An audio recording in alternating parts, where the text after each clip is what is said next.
একটা ইবাদত আছে যে ইবাদত হচ্ছে ইমানের অর্ধেক।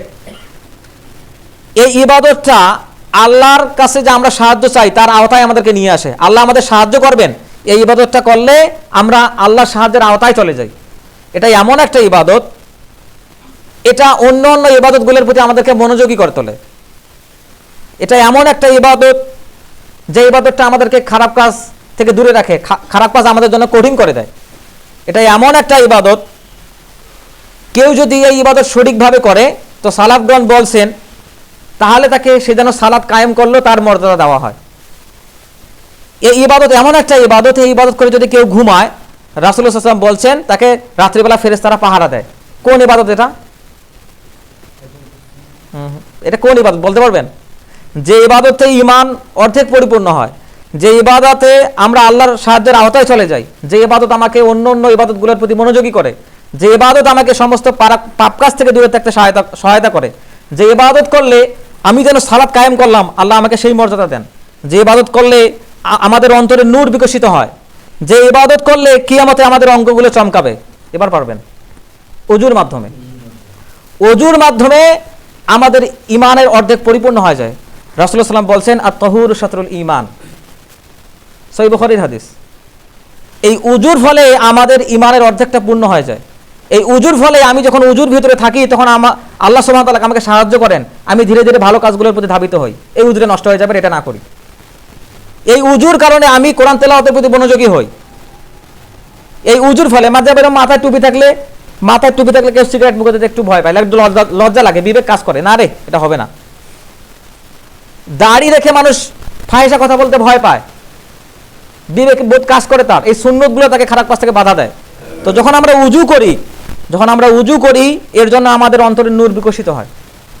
যখন আমরা উজু করি এই অঙ্গগুলোকে আমাদের দিন চমকাবে।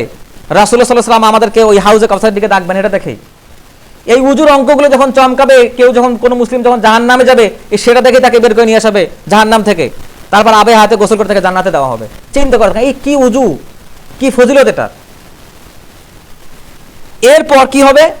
যখন আমরা উজু করতেছি তখন আমাদের হাতের গোনা ঝরে যাচ্ছে, আমাদের চেহারার চোখের গোনা ঝরে যাচ্ছে, আমাদের পায়ের গোনা ঝরে যাচ্ছে। এই উজুর মাধ্যমে শুধু শারীরিক পবিত্রতা নয় বরং অন্তরে পরিশুদ্ধ হচ্ছে। আল্লাহ সুবহানাহু ওয়া তাআলা আমাদের সেই তৌফিক দান করুন। এরপর এই যে আমরা গোনামুক্ত হচ্ছি উজুর মাধ্যমে, এটা মুত্তাফাকুন আলাইহি একটা হাদিস আসছে যে ইন্নী উম্মতি ইয়াদউনা ইয়াউমাল কিয়ামাতি গুররাম মুহাজ্জিলিনা মিন আসারিল উজু, যে কিয়ামতের দিন আমার উম্মতকে ডাকা হবে গুররাম মুহাজ্জিলিনা মিন আসারিল উজু, সে যে উজু করছে তার অঙ্গ চমকাতে থাকবে, এটা দেখে তাকে ডাক দেওয়া হবে। মুত্তাফাকুন আলাইহি, বুখারী মুসলিমের হাদিস।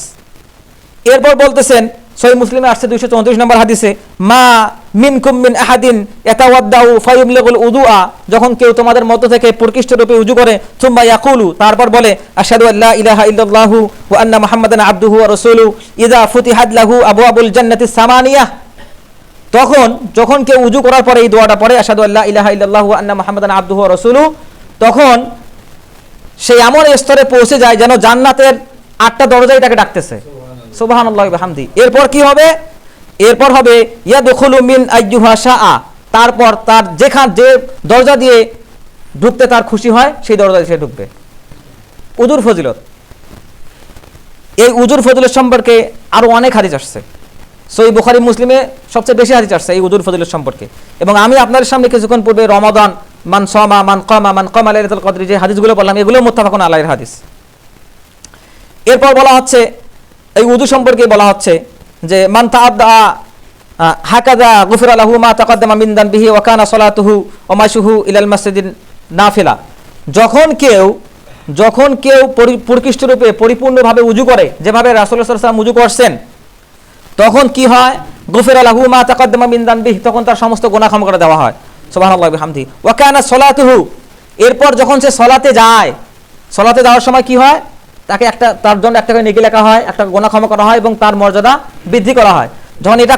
যখন এটা বলা হচ্ছে এবং মসজিদে গিয়ে যে আমরা সালাত আদায় করতেছি, এই সমস্ত ইবাদত ফরজ সহ সবগুলো নফলের মধ্যে গণ্য করা হচ্ছে। ফরজ তো আদায় করতেইছি, বরং উজু করে যে আমি মসজিদে আসতেছি এই জন্য এই সমস্ত ইবাদতের ভিতরে ফরজ ইবাদত থেকেও আমাদেরকে নফলের সব দেওয়া হচ্ছে।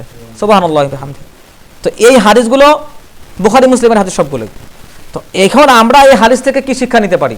আমাদের এই হাদিসগুলো থেকে যে শিক্ষা নিতে হবে সেটা হচ্ছে, আমরা রমাদান মাসে যখন এই হাত পা চোখ মুখ ধুইতে যাব, কাজ করছি একটু হাত ধোবো, জমি থেকে আসছি একটু হাত পরিষ্কার করবো, পা ধোবো, যখনই সুযোগ হবে, যখনই হাত পা ধুইতে যাব, তখনই রমাদান মাসে উজু করে নেওয়ার চেষ্টা করতে হবে। এটা খুব কার্যকরী জিনিস।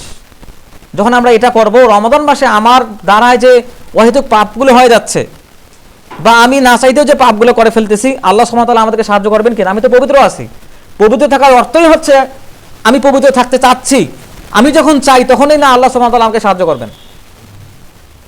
আমি চেষ্টা করতেছি, লা ইউকাল্লিফুল্লাহু নাফসান ইল্লা উসআহা, আমি যেটা আমার চেষ্টার বাইরে সেটা তো আল্লাহ সুবহানাহু ওয়া তাআলা আমাকে ক্ষমা করবেন। আর আমি চেষ্টা করতেছি পবিত্র থাকার, তার মানে পাপ কাজ থেকে আল্লাহ সুবহানাহু ওয়া তাআলা আমাকে রক্ষা করতেছেন।